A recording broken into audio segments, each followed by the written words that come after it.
noches, bienvenidos a Noticias 22. Gracias por estar con nosotros en este jueves, iniciando el mes. Es jueves de cine, vamos a tener muchas cosas para ustedes. Vamos a platicar acerca de Ciudades Ciegos, de Procine, de la película Ayer Maravilla Fui, entre otros contenidos, la colaboración de Leonardo García Sao. Desde luego, aquí está Julio López en unos minutos en vivo, toda esta información. También tenemos la editorial con Silvia Yorguli, entre otras cosas. Qué gusto estar con Rafael García Villegas y con Huemanzin Rodríguez. ¿Con qué empezamos, Huemanzin? ¿Qué tal, Laura? ¿Qué tal, amigos de Noticias 22? Bueno, esto que estás diciendo es una oferta bien atractiva. Además, hablaremos de las bibliotecas universitarias. Pero antes, Rafael nos va a llevar a un estado de la República. ¿Cómo estás, Rafael? Muy contento de saludarlos, mi estimado Hueman, Laura. Hola, Laura Regis, en la traducción de lenguas de señas mexicana. En efecto, vamos a viajar, pero desde casa. Hay que mantener, por supuesto, las medidas sanitarias al máximo. ¿Y qué les parece si nos vamos a Zacatecas a través de la magia digital? Porque arrancó ya el Festival Cultural de esta entidad y dadas las condiciones por la pandemia, toda su programación se puede consultar desde casa. Una vez más, el Festival Cultural Zacatecas se realiza a la distancia, ahora en su edición 2021, con actividades que incluyen recitales de viola, piano y cuerdas, conciertos de rock alternativo, progresivo y jazz, y la presentación de las tradiciones de Semana Santa de los barrios de Jesús y Mexicapan. El público podrá asistir al encuentro a través de sus pantallas y dispositivos móviles. El Festival Cultural Zacatecas se realiza cada año durante la Semana Santa y se ha extendido normalmente durante 2 semanas. Para el año 2021 se han manejado 3 ejes temáticos. Uno de ellos tiene que ver con la celebración de 100 años de que fue publicada el poema Suave Patria de Ramón López Velarde. También se cumplen 100 años del fallecimiento de este poeta. Ese es uno de los ejes que estaban manejando. Otro más, el centenario de nacimiento de uno de los más importantes artistas plásticos originarios de Zacatecas, que es el maestro Pedro Coronel, que el pasado 25 de marzo cumplió 100 años de nacimiento. El tercer eje festeja el nombramiento de Zacatecas como capital americana de la cultura y pretende mostrar el patrimonio arquitectónico y a creadores, escritores, compositores y artistas originarios del estado. El programa incluye la participación de compañías internacionales, nacionales y locales.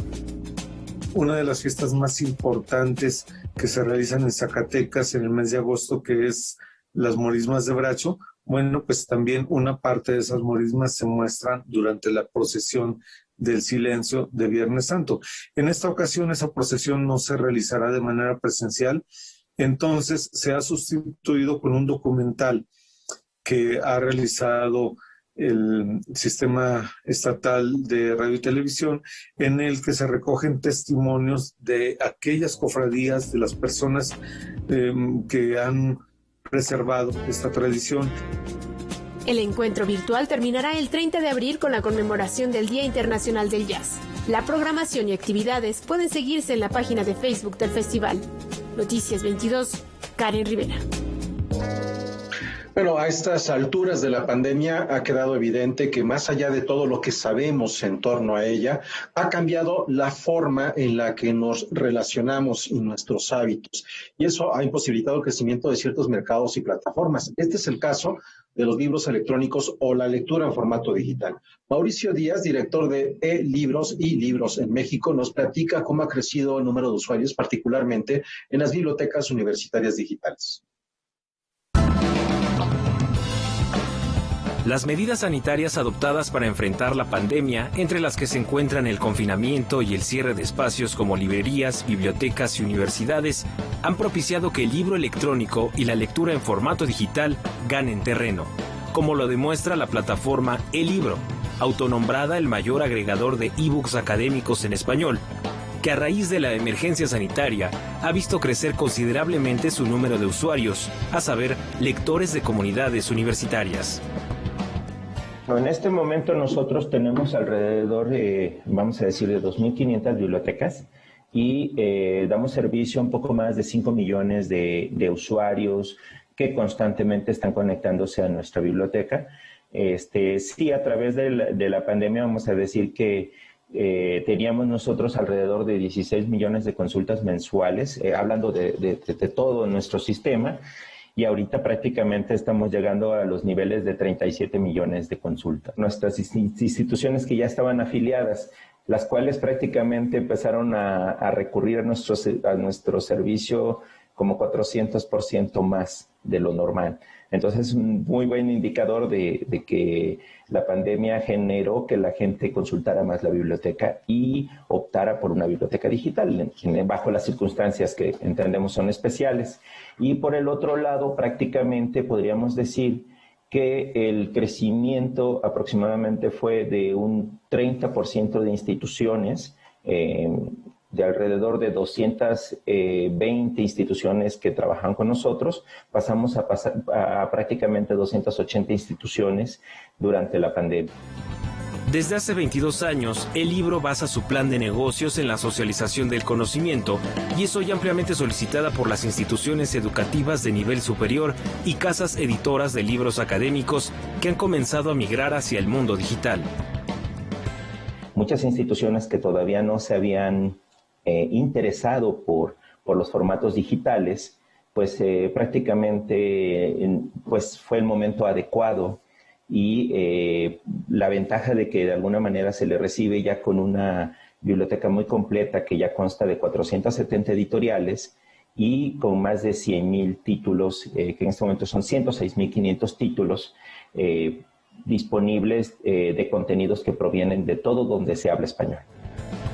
A través de El Libro, los lectores de las instituciones afiliadas pueden acceder a este acervo desde cualquier lugar y dispositivo, e incluso descargar libros para su consulta offline.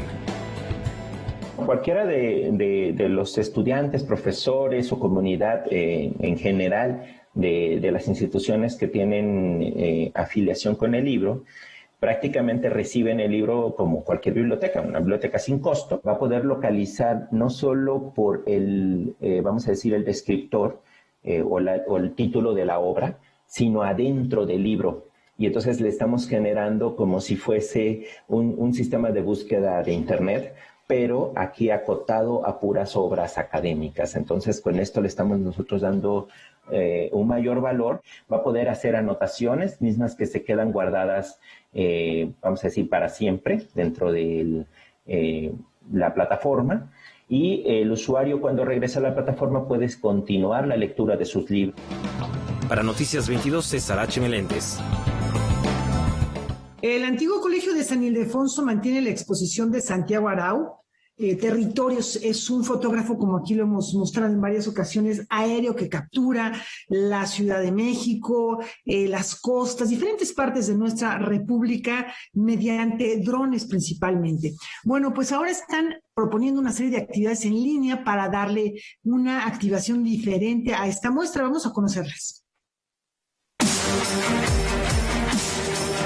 El Colegio de San Ildefonso, en colaboración con Fundación BBVA, llevan a cabo una serie de actividades con las que se busca reactivar las visitas del público a la exposición Territorios de Santiago Arau, muestra que se inauguró unos días antes de declararse la pandemia y que se mantiene abierta de manera virtual con un recorrido de 360 grados. Las actividades comenzaron con el recorrido en línea titulado La realidad de las imágenes, en el que Arau, acompañado de Diego Rabasa y Juan José Cochen, conversaron y compartieron el proceso de elaboración de algunas fotografías de la muestra y del libro publicado por la editorial Sexto Piso. Los dos han estado cercanos a mi trabajo y con ellos siempre hablo, platico, y de eso se trata un poquito esta conversación que vamos a tener los tres, de hablar un poquito de lo que sucedió. En la colección Territorios, Arau hace un recorrido fotográfico de los distintos territorios de la República Mexicana, su mar, fronteras, ríos, cordilleras, volcanes y ciudades, dando forma a una memoria geográfica del México contemporáneo, de sus paisajes, pero también de sus realidades políticas, ambientales y sociales.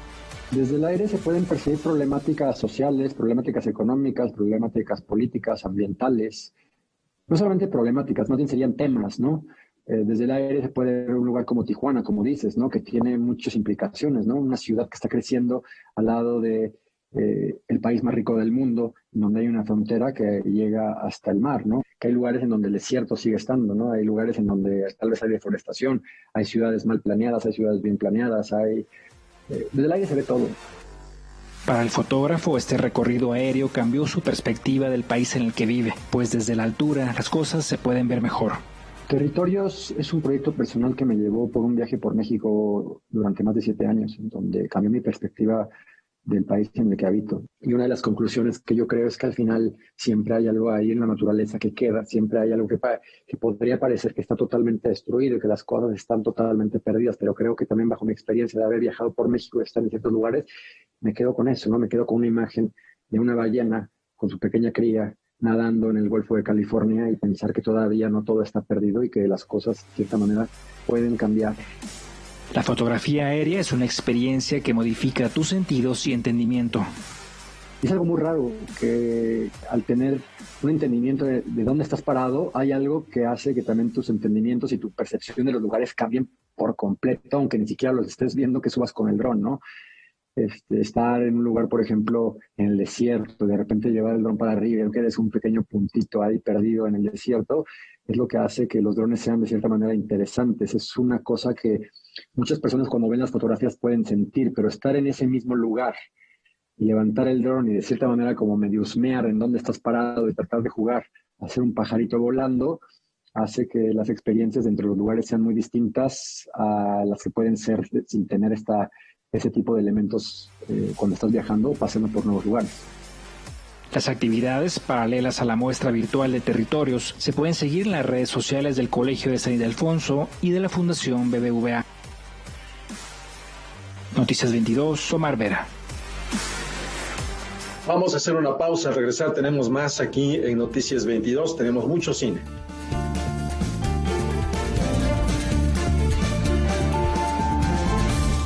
En Fuerza por México no vamos a registrar ningún candidato que atentó contra las mujeres en violencia política, sexual o cualquier tipo de violencia.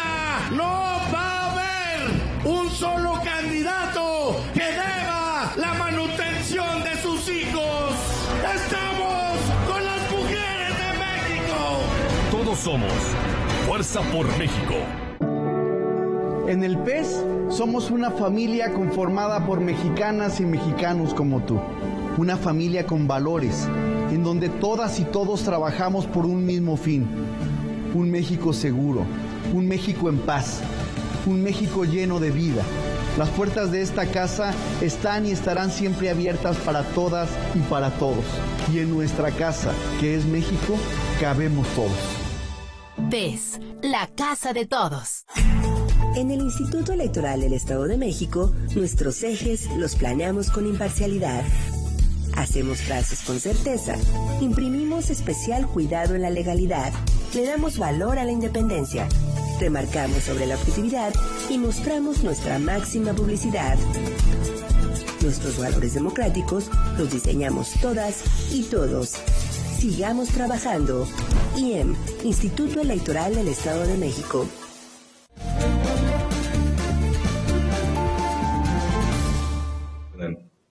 Ahí les va una numeralia. Un departamento de la Condesa, 3 décadas, 6 guionistas y todo para tratar de descubrir los cambios de una sociedad que va pujando, que va transformándose y muchas veces pasa desapercibido. ¿De qué se trata? Descubrámoslo en Marquesina con Julio López.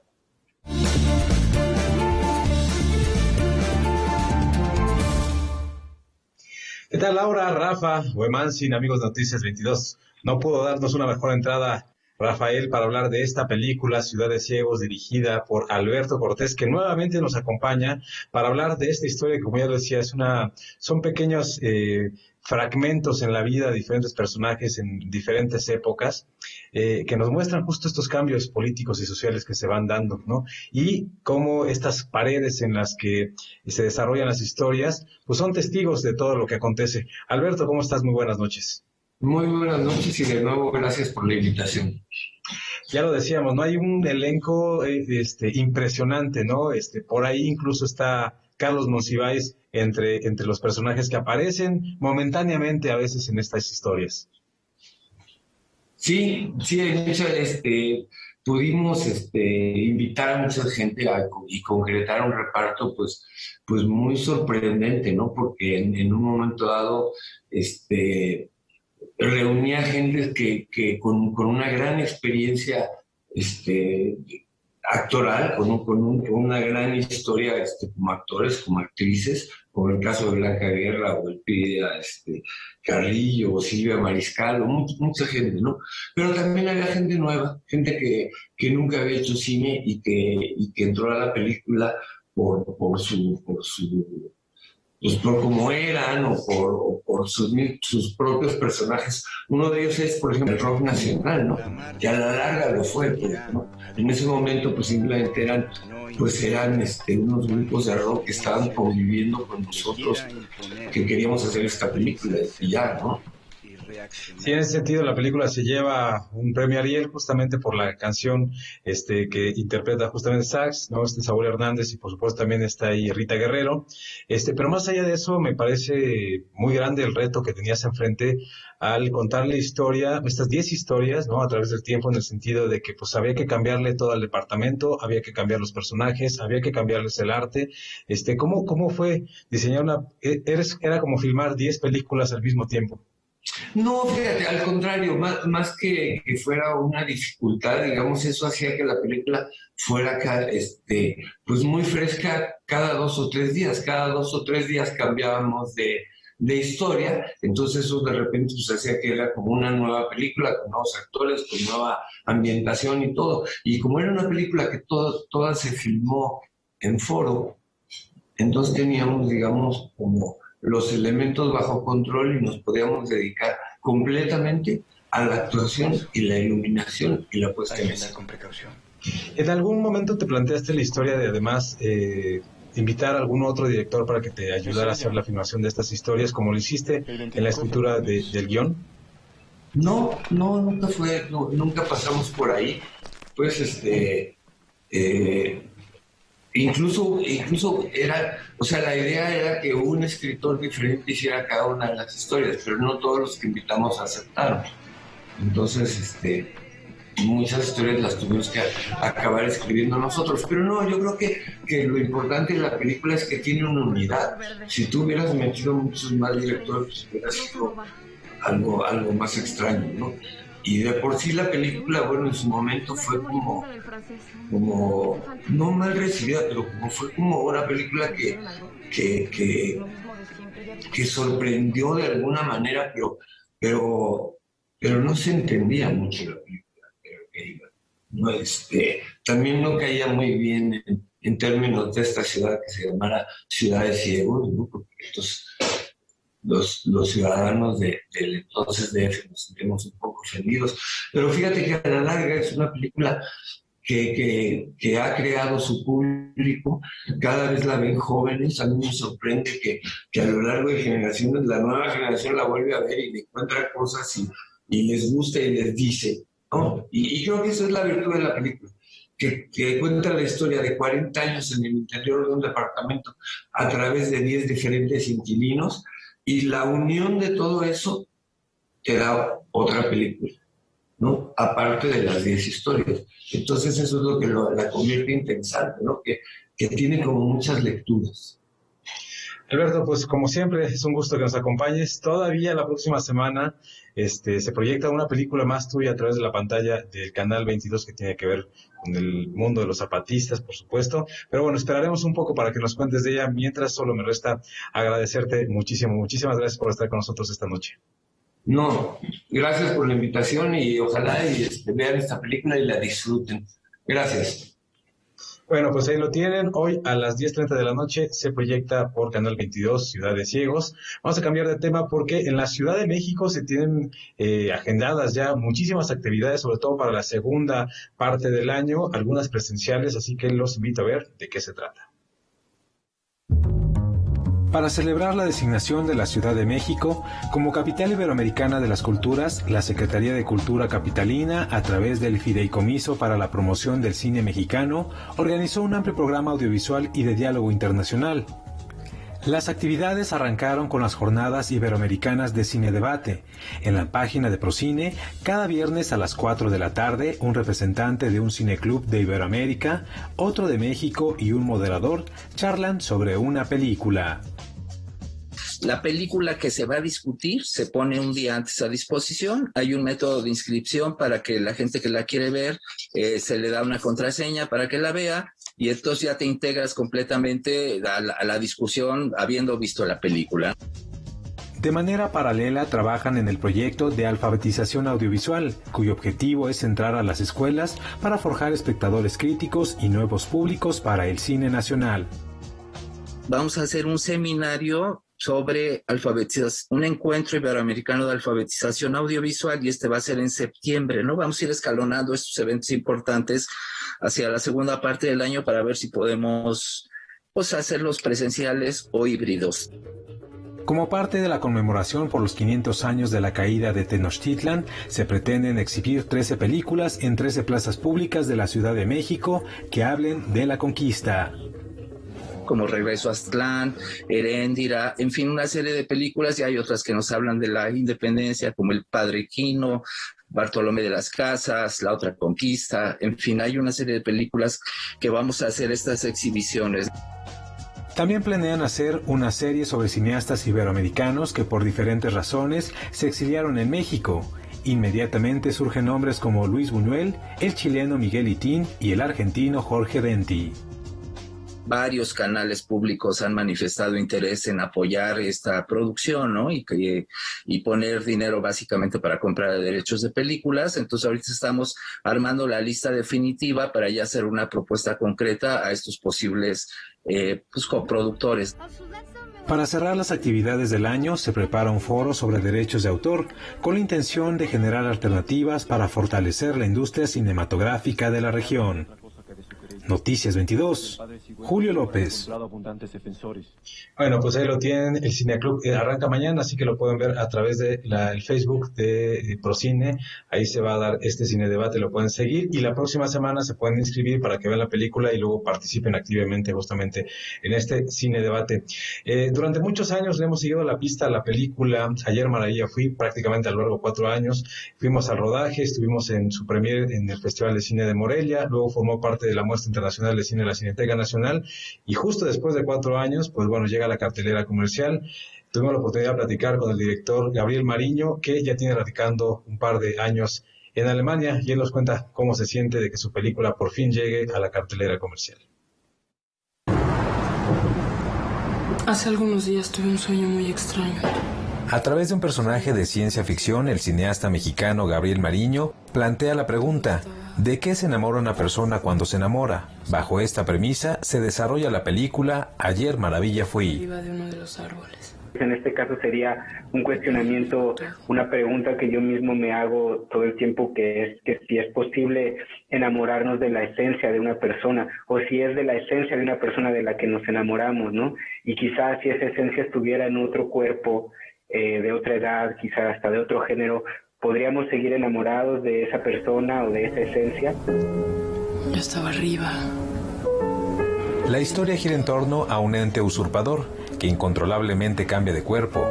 La única constante en su vida es el amor que siente por Luisa, a quien se acerca con diferentes rostros y cuerpos. Los cuerpos de personas normales.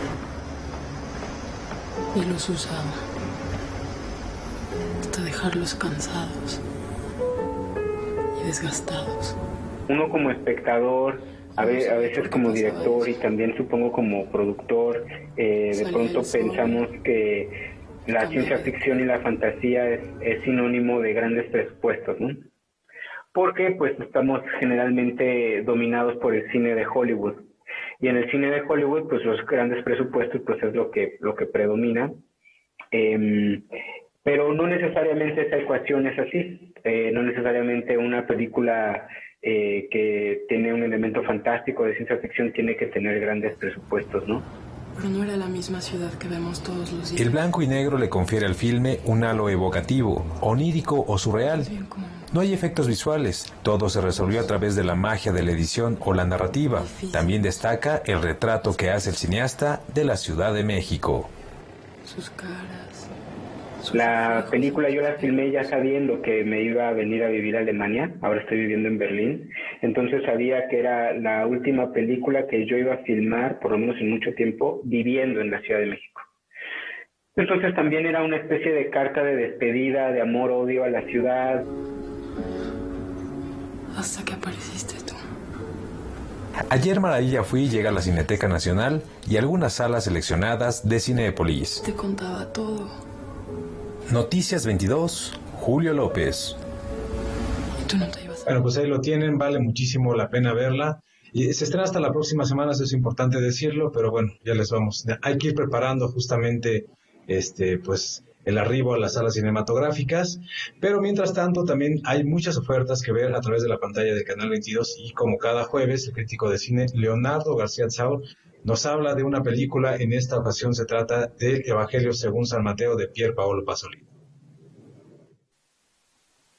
Hola, ¿qué tal? ¿Cómo están? Estamos en la Semana Mayor y precisamente mañana, Viernes Santo, que es el día que tradicionalmente se ven películas por televisión sobre la Pasión. Es una tradición mexicana el ver el Mártir del Calvario con Enrique Rambal como el Mesías.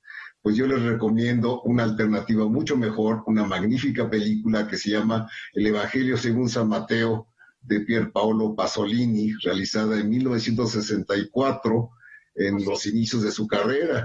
Como ustedes saben, Pasolini era comunista, era marxista, y aún así hizo la mejor versión que se ha hecho sobre los evangelios, en este caso sobre el texto de San Mateo.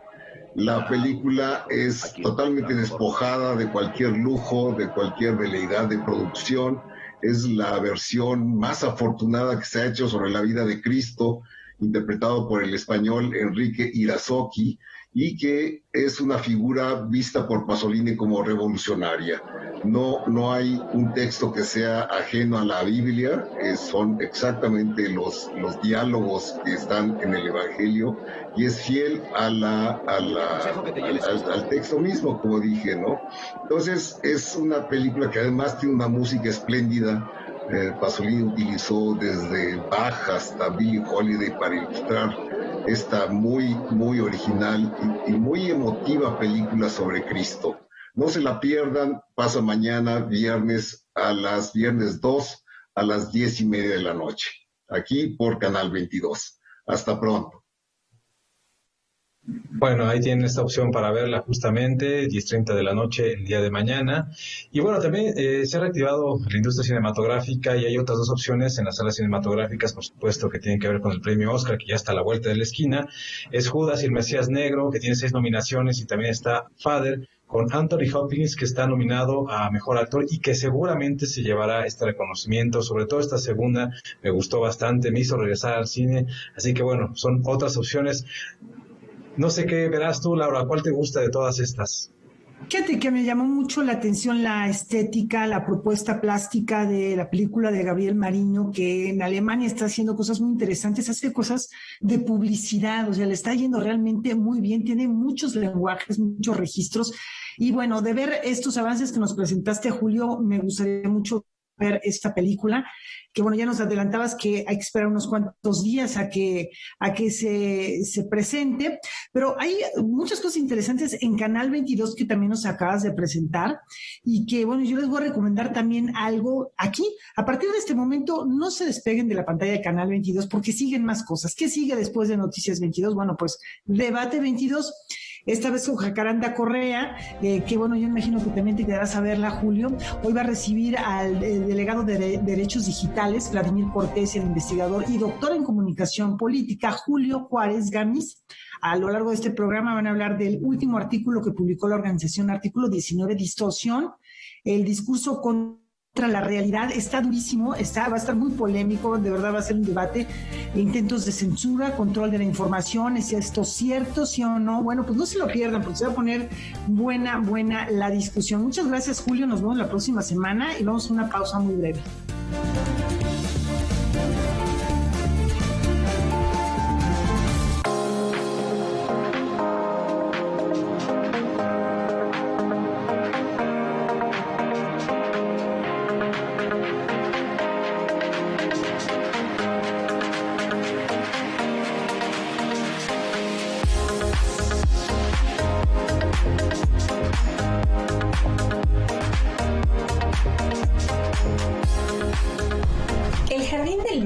de Sophie Goldberg narra la historia de la familia de su padre, quien siendo un niño de 6 años presenció y vivió la llegada de la Alemania nazi a su natal Bulgaria, la aprehensión de su padre y todo lo que ello implicó e impactó en su vida y la de su familia. Es a través de la mirada del pequeño Alberto que la autora nos habla sobre ese rincón del mundo en el que su padre fue feliz, además de compartir una parte poco conocida de la historia universal cuando el rey Boris III, siendo un verdadero pacifista, intentó mantenerse neutral durante la Segunda Guerra Mundial y, a pesar de existir una alianza formal con el Eje, no permitió la participación de su ejército y se negó a deportar a los judíos hacia Alemania, lo que le valió la admiración y el respeto de su pueblo. Así pues, El Jardín del Mar resulta no ser una historia más sobre la guerra. Es una historia que nos invita a celebrar la vida, a volver la vista a nuestras raíces, a cultivar el agradecimiento y a fortalecer los vínculos con lo nuestro y los nuestros. La generosa participación de Sophie Goldberg en mis círculos de lectura ha sido una garantía de que El Jardín del Mar es una lectura que deja una huella profunda en el lector. Escríbeme y no dejes de participar en nuestras lecturas compartidas. Hasta la próxima.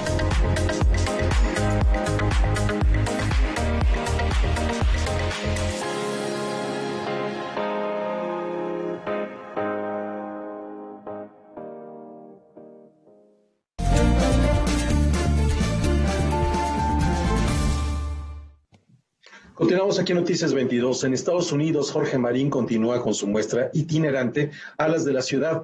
Ahora las piezas del escultor mexicano llegarán a Greenville, en Carolina del Sur, lugar donde permanecerán hasta el mes de octubre del 2021.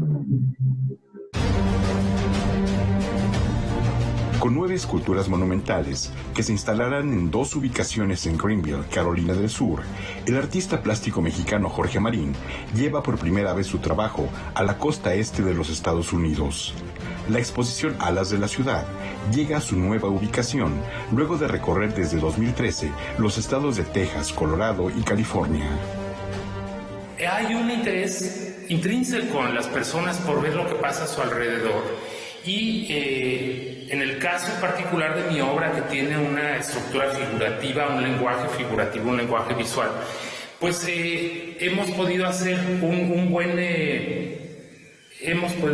buen engranaje con el público, porque mi obra siempre me ha interesado en que mi obra haga una revisión de temas muy universales, muy del ser humano y muy a partir de la figura humana. Entonces, las figuras que están exhibidas ahí son figuras humanas, entonces hay un acercamiento nato a estas representaciones porque todos nos identificamos con un cuerpo humano. De esta manera, Jorge Marín continuó con la labor de salir al encuentro de los espectadores en el espacio público para ponerlos en contacto con el arte contemporáneo. Ejemplo de ello fue la muestra de su trabajo presentado en 2010 en el Paseo de la Reforma de la Ciudad de México, particularmente la pieza Alas de la Ciudad, que detonó la interactividad con los miles de visitantes que se fotografiaron en ella. Libertad y espiritualidad son 2 valores que el artista destaca y que cobran mayor relevancia en el contexto de la pandemia de COVID-19.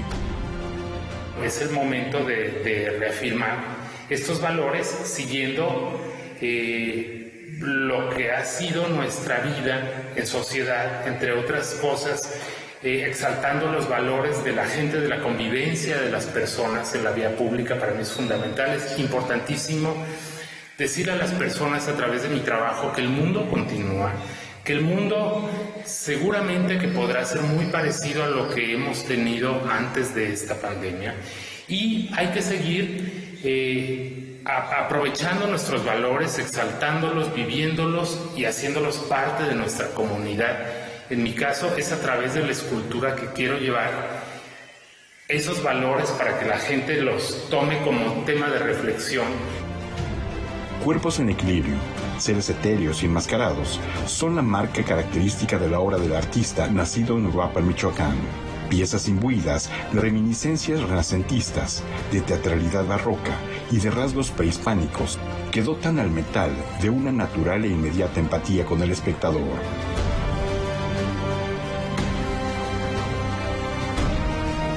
Las diferentes culturas han visto en nuestra propia representación, le han dado un sobrevalor que la ha llevado incluso a lo divino.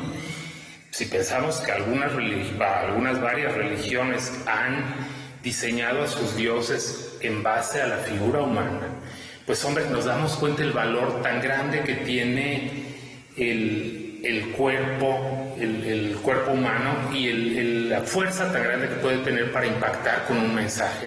Y segundo, me gusta darle a este cuerpo una reinterpretación, adecuándolo a los temas contemporáneos, a las inquietudes que tiene mi sociedad contemporánea.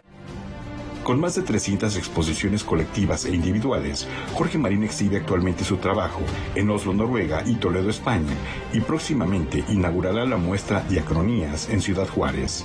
Ahora, en la Unión Americana, ofrece la exposición Alas de la Ciudad, que permanecerá en Falls Park y Peace Center en Greenville, Carolina del Sur, a partir del 2 de abril y hasta octubre de 2021. Noticias 22, Víctor Gaspar. Hace ratito comentábamos dos películas, Ayer Maravilla Fui y Ciudad de Ciegos.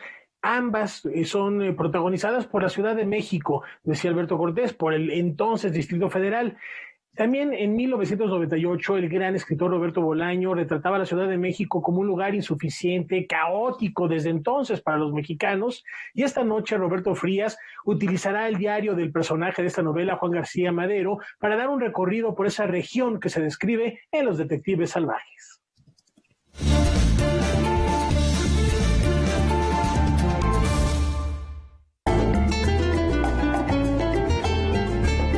Afincado en nuestro país por unos años antes de mudarse a Cataluña, el escritor chileno Roberto Bolaño habría de utilizar sus experiencias en la Ciudad de México para escribir Los Detectives Salvajes, paradójicamente una de las novelas mexicanas más destacadas y totalizadoras del siglo XX.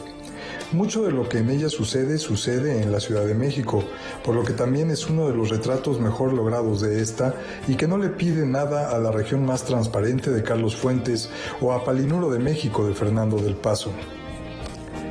La novela se inicia en 1975, cuando el protagonista Juan García Madero, un joven de 17 años sin muchos recursos y estudiante en la UNAM, conoce a dos poetas mayores que él en muchos sentidos, Arturo Belano y Ulises Lima, ambos dedicados no a estudiar, tampoco a trabajar mucho que digamos, sino sencilla y totalmente a escribir. Belano y Lima arrastrarán a García Madero a su propia historia de aprendizaje, de crecimiento, donde el joven habrá de experimentar su iniciación a la vida, el sexo y la experiencia literaria mientras recorre la Ciudad de México. La Ciudad de México de la novela es una ciudad contaminada, con espectaculares atardeceres llenos de smog, pero todavía con días transparentes en que también podían verse los volcanes. Las lluvias llegaban hacia junio y terminaban en septiembre. Había mucha menos gente, aunque también menos líneas de metro, pero eso no impedía que los capitalinos se transportaran en camiones llamados ballenas y delfines, en peceros, que en esa época eran taxis colectivos, meros autos, y no aún las combis o los microbuses asesinos que llegarían después. El tránsito concurrido era un hecho, pero no era aún ese panteón de autos que puede ahora encontrarse en casi cualquier avenida a casi cualquier hora. García Madero vive en Lindavista con sus tíos y se mueve por el centro histórico, donde recurre frenético a las librerías de viejo de Donceles, donde podían conseguirse verdaderas joyas literarias arrumbadas por el descuido, el olvido o el hartazgo de sus antiguos poseedores. Comerá tortas en la Alameda cuidándose de no confundir a las ardillas con las ratas. Se moverá por los bares de Bucareli acompañado de Belano y de Lima, buscando una cierta aventura como la que siempre buscan los jóvenes y, para su suerte, encontrándola, ya sea en la fiesta entre poetas o entre los brazos de las meseras del Café Habana, donde siempre recala. Y cuando no es en el centro histórico, los amigos visitan a las hermanas Font, unas chicas catalanas de dinero que viven en el barrio de la Condesa, o caminan de manera interminable por Reforma y visitan la librería francesa, o se ven en Ciudad Universitaria y asisten a un taller literario donde se desatan verdaderas peleas alrededor de los diversos tipos de verso y de estrofa. Era, en resumen, una Ciudad de México caótica pero quizá aún transitable, caminable a ratos, desahogada. Insuficiente en mucho de su urbanismo, pero disfrutable, como una especie de enorme ciudad provinciana y disfuncional. Ya se veían los atisbos de la violencia y la inseguridad y la megalópolis, pero aún podían los poetas en formación entregarse a la noche sin pensar temer más que el olvido de ciertos versos o el perder a los amigos entre un bar y el siguiente. Para Canal 22, Roberto Frías. Bueno, pues sí, una Ciudad de México que ha cambiado efectivamente mucho. Bueno, vamos a platicar acerca de un reconocimiento, un homenaje. El 8 de abril de 2011 falleció el músico y compositor, el compositor mexicano Daniel Catán. Es un personaje, una figura muy importante, dado que su trabajo abrió nuevas posibilidades a la ópera mexicana y le dio una proyección muy importante fuera de nuestro país, en Estados Unidos, en Europa. A 10 años de su partida se le va a rendir un homenaje con una programación virtual que les damos a conocer a continuación. Con una serie de actividades en línea, cantantes e investigadores le rendirán un homenaje al compositor mexicano Daniel Catán a 10 años de su muerte. Con su ópera La hija de Rappuccini, abrió las puertas a la ópera mexicana en español en escenarios de Estados Unidos y Europa. La primera actividad se llama Tributo a Daniel Catán en la voz de sus cantantes. Se realizará el próximo 3 de abril a las 10:30 horas a través de la cuenta de Facebook de María Catzaraba. El de la maestra Catzaraba es ver la obra de Daniel Catán bajo sus intérpretes. Entonces van a haber muchos cantantes, como por ejemplo la maestra Verónica Villarroel, el maestro Luis Ledesma, Genaro Zulbarán, la maestra Nancy Fabiola Herrera. O sea, hay muchos, es una combinación entre cantantes con mucha experiencia y cantantes que están empezando sus carreras. Se va a hablar de sus 5 óperas y de la curva de composición, de su labor como compositor en el género operístico. El reconocimiento continuará el 9 de abril en las redes sociales del Palacio de Bellas Artes, mientras que investigadores y estudiantes de la Escuela Superior de Música Fausto de Andrés de Aguirre analizarán la obra del compositor mexicano durante el diplomado Ópera Mexicana, de la mano de María Catzaraba y Andrea Puente, para abordar el proceso creativo y la evolución de su trabajo operístico. Daniel Catán obtuvo el premio Plácido Domingo en 1998. Además de contar con óperas, también escribió obras orquestales. Con estas actividades se busca reconocer el trabajo del compositor y acercar su obra a nuevas generaciones. Necesitas la combinación del compositor de la obra y también de directores de orquesta y directores de casa de ópera, más cantantes que quieran hacer la obra de este compositor. Es una conjunción, como siempre en la ópera son amalgamas, ¿no? Capas, no es solamente una persona, sino muchas. Claro que la obra de Daniel es el imán. La serie de homenajes también incluye un programa especial en Radio UNAM. Noticias 22, Óscar Cortés. Vamos a hacer una pausa. Antes de ello, queremos informarles que ya está abierta la convocatoria para el Premio Nacional de Artes y Literatura 2021. Este es el máximo reconocimiento que otorga el Gobierno de México en materia cultural. Para esta nueva edición se ha propuesto incluir criterios que fomenten la equidad de género en busca de reivindicar el papel de la mujer en el arte, las tradiciones y la historia. Todas las instituciones y agrupaciones que conforman la vida académica, cultural y social de México podrán presentar sus candidatas a través de la página que aparece en este momento en su pantalla. Esta convocatoria está abierta hasta el 12 de agosto. Bueno, con esta información hacemos una pausa y volvemos con más aquí en Noticias 22.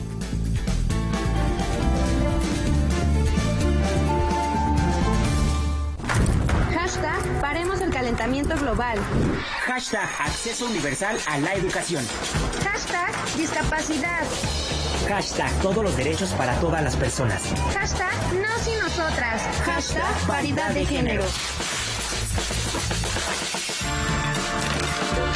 Haz que tu voz se escuche. Participa. Este 6 de junio toma tu cubrebocas y sal a votar. Hashtag mi voto sale y vale. INE.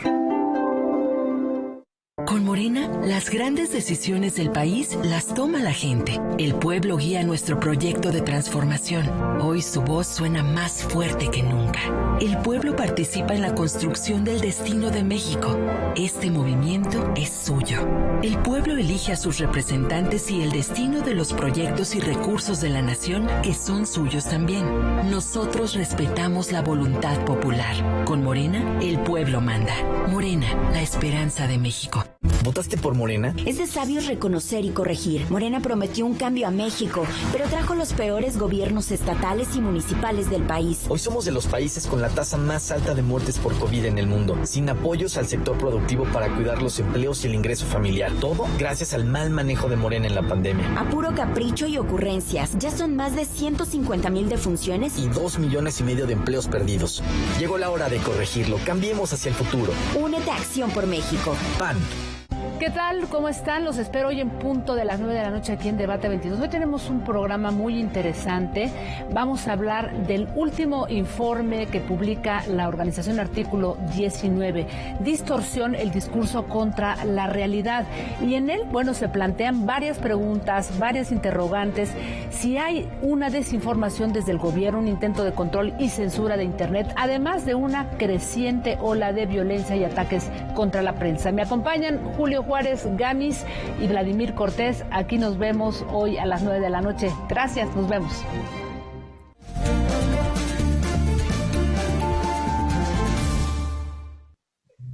Luis Jorge Bone tiene nuevo libro, se llama Suelten a los perros, con el cual obtuvo el Premio Nacional de Cuento Agustín Yáñez. Vamos a conocer más.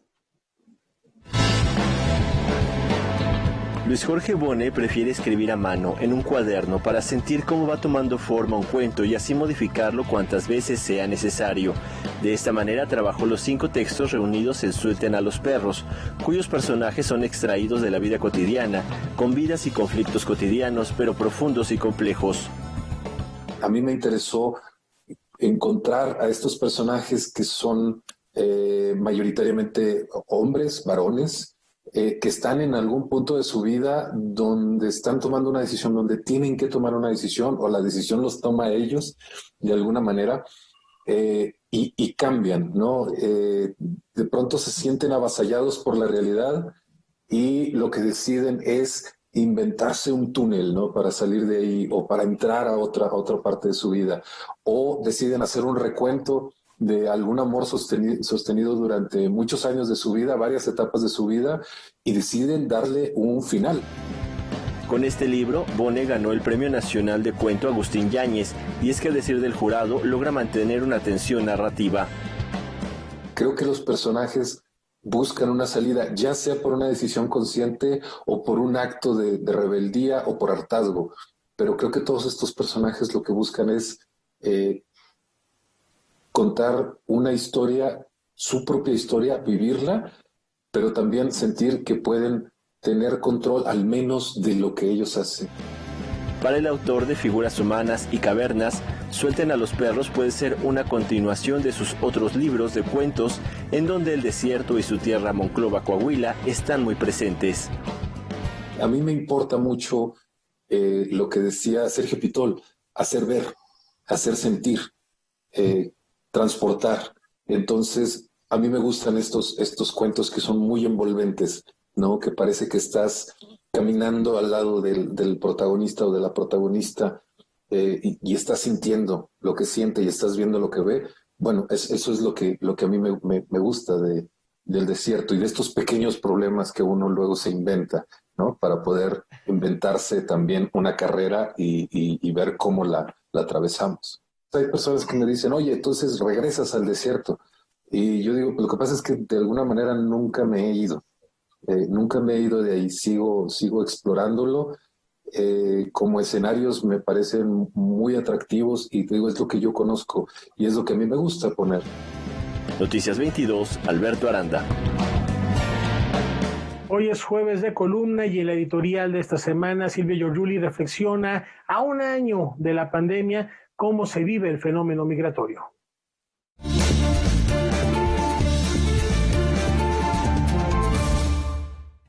¿Cuál es el balance de la migración en la frontera entre México y Estados Unidos a un año de la pandemia y a un año de las medidas de confinamiento social.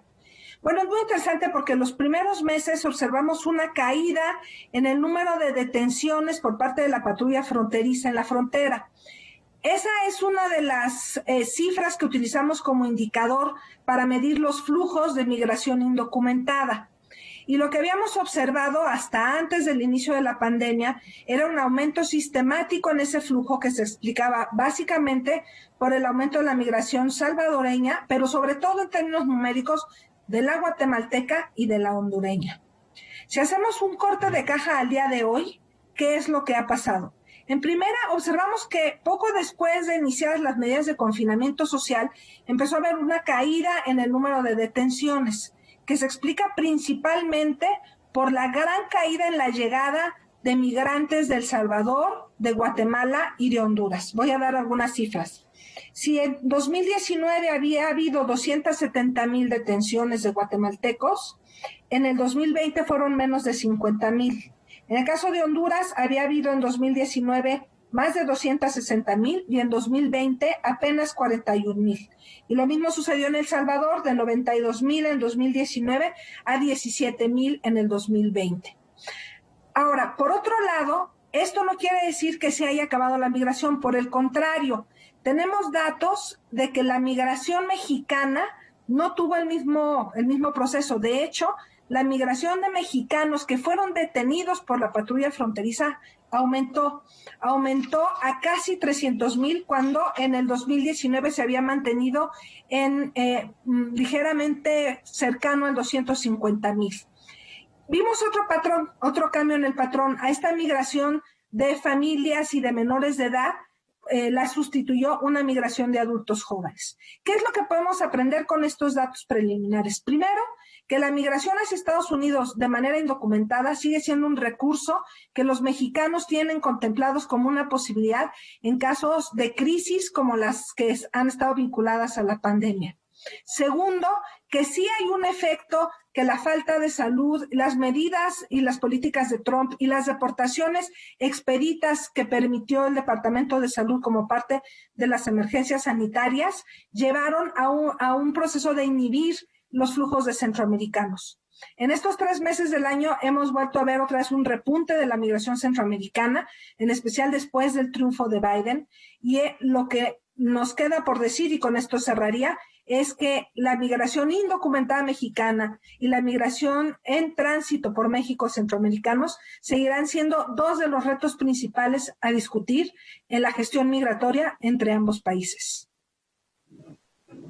Bueno, con estas reflexiones nosotros los llevamos a otro territorio también en la reflexión, ya que la pandemia ha hecho, por ejemplo, que trabajemos en casa con nuestras computadoras o con nuestros teléfonos inteligentes para llevar esa transición a lo que será una nueva normalidad. Pero se han preguntado, por ejemplo, cómo es en el caso de un equipo de teatro o una compañía teatral, cómo se ha adaptado bajo estas circunstancias. Bueno, sobre esto nos habla la agrupación Actores Trabajando en su obra Lo que la pandemia se llevó. Hay un caso de la rana sin saltar. Como una especie de reflexión sobre la difícil tarea de montar una obra de teatro en una plataforma virtual, la compañía Actores Trabajando presenta la comedia Lo que la pandemia se llevó, Memorias de un encierro, una parodia basada en la película Lo que el viento se llevó. El hacer una obra o el proponer una obra a través de la virtualidad es demasiado complicado. Entonces lo que decidimos hacer fue cómo haríamos si en verdad quisiéramos hacerlo o trabajarlo con todas las complicaciones que representa. Es decir, Lo que la pandemia se llevó es una obra que va dentro del proceso de un estreno, del cómo podemos apreciarla con todas las dificultades y con todos los tropiezos que pueden tener los actores. De esto va la parodia. De acuerdo con Roberto Manzano, director de la compañía, que a lo largo de 2020 presentó 4 proyectos en esta modalidad llamada popularmente teatreaming, la creación teatral virtual, por más riesgosa que parezca, sí funciona. Podemos pensar que no va a funcionar, pero sí funciona. sí funciona. Poco a poco hemos ido creciendo con este proceso a través de los mismos trabajos que hemos proyectado. La gente se ha visto identificada, se ha visto interesada, nos ha pedido más trabajo, nos ha pedido más obras, que pues creo que lo más complicado es el escribirlas y el adaptarlas a esta nueva forma de hacer teatro. Las condiciones necesarias en este proceso de creación, además de una buena señal de Internet, se dan acorde a la capacidad de convivencia con las herramientas digitales. Lo que hacemos es acondicionarlo, hacerlo lo más teatral posible. Si podemos poner un fondo atrás, si podemos obedecer también a seguir respetando la propuesta de vestuario, lo hacemos. Vemos de qué manera también que nos puede facilitar también la plataforma en lugar de pelearnos con ella. La obra montada completamente en vivo se presentará todos los sábados de abril a las 19 horas a través de la plataforma Zoom. Para más información, visite la cuenta de Instagram de la compañía Actores Trabajando. Noticias 22, Omar Vera. ¿De qué está hablando? Esas son Ya nos vamos con música. Vamos a recordar al compositor, al director de orquesta, gran pianista ruso, Sergei Rachmaninoff, a 148 años de su natalicio, un personaje muy importante en el siglo XX que desde muy pequeño fue un virtuoso del piano, empezó a tocar a los 4 años.